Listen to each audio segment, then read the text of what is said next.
जय श्री हरि। भक्तों, एकादशी का व्रत नियम और श्रद्धा का पर्व है। आज हम एक ऐसे सवाल का जवाब जानने जा रहे हैं जो अक्सर भक्तों को उलझन में डालता है। क्या एकादशी व्रत में गाजर खाई जा सकती है? इसका एक सीधा जवाब है हाँ, लेकिन इसे क्यों खा सकते हैं और क्यों कुछ लोग इससे परहेज करते हैं? आज की इस ज्ञानवर्धक कहानी में आपको पता चलेगा। पद्म पुराण गाजर और व्रत के नियमों पर क्या कहता है। गाजर खाने या न खाने के पीछे का पौराणिक और वैज्ञानिक कारण क्या है। व्रत में गाजर खाने का सही तरीका, फायदे और संभावित नुकसान क्या हैं? तो अपनी भक्ति और ज्ञान की प्यास को शांत करने के लिए तैयार हो जाइए। आइए सुनते हैं कहानी एकादशी व्रत और गाजर की कसौटी। यह कहानी प्राचीन समय की है, जब एक छोटे से गांव में तारा नाम की एक युवा साधिका रहती थी। तारा की भक्ति अटूट थी, पर वह नियमों को बिना समझे मानना पसंद नहीं करती थी। वह हर एकादशी का व्रत रखती थी और अक्सर फल और दूध पर रहती थी। तारा के गांव के पास ही वन में एक वृद्ध गुरु सत्यव्रत रहते थे, जो केवल फलाहार और कंदमूल पर रहते थे। गुरु सत्यव्रत ज्ञान और तर्क का अद्भुत संगम थे। एक बार शरद ऋतु की एकादशी के दिन तारा गुरु सत्यव्रत के लिए फलाहार लेकर गई। उसकी टोकरी में केवल फल थे। गुरुदेव ने मुस्कुराते हुए पूछा, तारा, क्या तुम आज बाजार नहीं गई? इन दिनों बाजार में लाल लाल गाजर खूब आ रही हैं, वह भी तो तुम्हारे फलाहार में शामिल हो सकती है।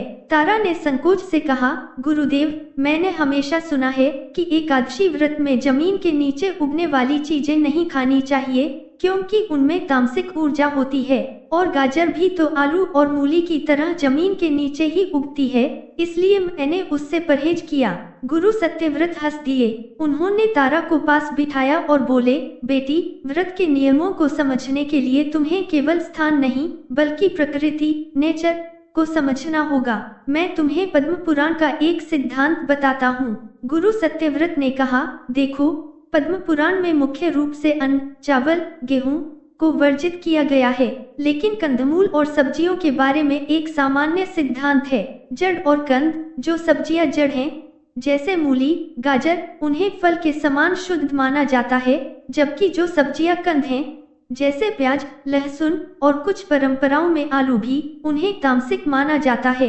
पद्म पुराण के अनुसार व्रत का नियम उस आहार को त्यागना है जो शरीर में भारीपन, आलस्य या तामसिकता लाता है।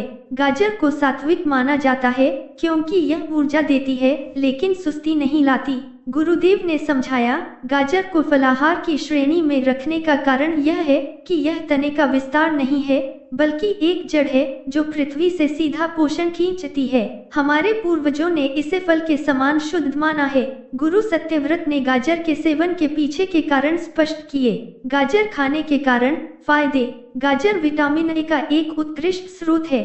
व्रत के दौरान जब शरीर को पोषक तत्वों की कमी होती है, तो गाजर खाने से आंखों और त्वचा को लाभ होता है। इसमें उच्च मात्रा में फाइबर होता है, जो व्रत के दौरान कब्ज या अपच की समस्या को दूर रखता है और पाचन तंत्र को स्वस्थ रखता है।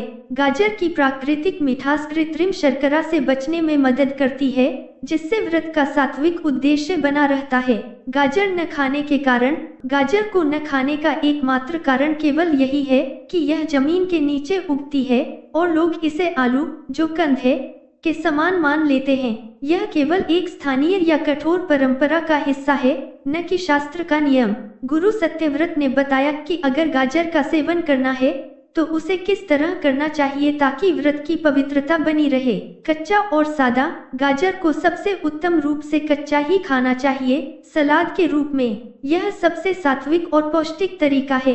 उबालकर या भूनकर। अगर आप इसे पकाकर खाना चाहते हैं, तो इसे उबालकर या हल्का भूनकर ही खाएं। गुरु सत्यव्रत ने इसका सेवन करने का वर्जित तरीका भी बताया। इसे घी या तेल में डीप फ्राई करके नहीं खाना चाहिए, न ही किसी सामान्य मसाले, केवल सेंधा नमक और काली मिर्च अनुमत है के साथ खाना चाहिए। इसका हलवा बनाकर भी खाने से बचें, क्योंकि उसमें अत्यधिक चीनी का प्रयोग होता है, जो एकादशी व्रत के सात्विक उद्देश्य के विरुद्ध है। गुरुदेव ने अंतिम में गाजर के सेवन में बरती जाने वाली सावधानी भी बताई। गाजर में प्राकृतिक शर्करा होती है, अत्यधिक मात्रा में खाने से यह शुगर लेवल को थोड़ा बढ़ा सकती है, इसलिए मधुमेह के रोगियों को सीमित मात्रा में ही इसका सेवन करना चाहिए। तारा को अब पूर्ण ज्ञान प्राप्त हो चुका था। वह समझ गई कि व्रत का नियम अंधविश्वास नहीं, बल्कि स्वास्थ्य और सात्विकता का संतुलन है। उसने गुरुदेव के चरणों में प्रणाम किया और तय किया कि अब वह अपनी भक्ति को ज्ञान के साथ जोड़कर आगे बढ़ाएगी। उस दिन के बाद तारा ने अपनी टोकरी में ताजी गाजर भी शामिल कर ली।